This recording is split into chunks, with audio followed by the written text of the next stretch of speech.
अस्सलाम वालेकुम नाजरीन, मैं हूं मोहम्मद अब्दुल हकीम। 7H न्यूज़ में आपका इस्तकबाल है।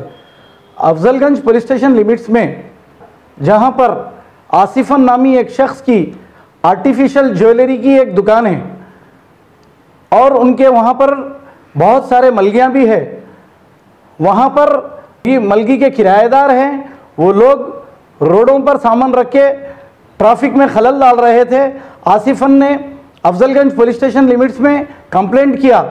कंप्लेंट करने के बाद पुलिस आकर बजाय उन किराएदारों को पुलिस स्टेशन ले जाने के आसिफन पर मारना पीटना शुरू कर दिया और उसके किराएदार भी उसे मारना शुरू कर दिए।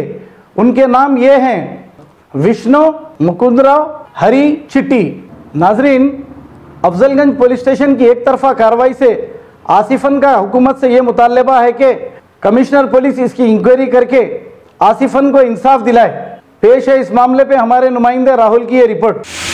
हेलो, बोलो। 30 तारीख के दिन साइडू और एसआई तो जो मेरी शॉप से बुला के लेके गए, CCTV कैमरा है, बोला वहाँ बुला के दूसरी जगह ले जाके मारे मेरे को। उसकी फुटेज है, रिकॉर्डिंग है, फोटोज है, मैं सबमिट कर दिया। कौन कौन मारे?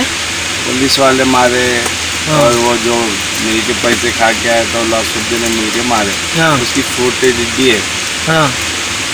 अफजलगंज PS के लोग? जी हाँ, अफजलगंज PS से आए थे। अभी यहाँ पे तकलीफ क्या है? अभी वो रोडों पे शटर है, एक जगह माल जमा रहे, फिर स्टूल जमा रहे, फिर गाड़ियाँ रख रहे।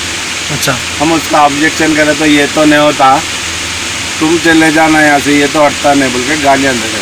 अभी तुम्हें चाह रहे क्या? अभी वो लॉ को मेंटेन करो। एक PIL डाले सो एक दिन है, उसको मेंटेन करो। अपने शटर के बाहर कोई सामान मत रखो, शटर के अंदर रखो। MLA साहब क्या बोले? MLA साहब आए, दूसरे दिन लड़े तो वो कांस्टेबल बोला आप कॉम्प्रोमाइज़ कर लो, नहीं तो बिग प्रॉब्लम में आ जाता है। हाँ, दूसरे दिन MLA के साथ आए उन्होंने। अच्छा, तो उन्होंने आके क्या बोले MLA साहब? कुछ नहीं बोले, वो तेलुगु में कुछ बोले। अच्छा, ये जो रोड पे सामान है वो सामान पूरा नहीं रहना, सामान नहीं रहना, आने जाने वालों को आने जाने बहुत प्रॉब्लम है। अभी भी प्रॉब्लम है, आप वीडियो लियो अभी भी, राइट नाउ। ठीक है, ले ले, अभी भी लो, बहुत प्रॉब्लम है। माल रख रहे, माल के आगे गाड़ी रख रहे। आपका नाम क्या है? आसिफ खान। ठीक। को अपडेट तो लाइक कीजिए, शेयर कीजिए, चर्चा करना ना भूले। चैनल न्यूज़ आपकी आवाज़।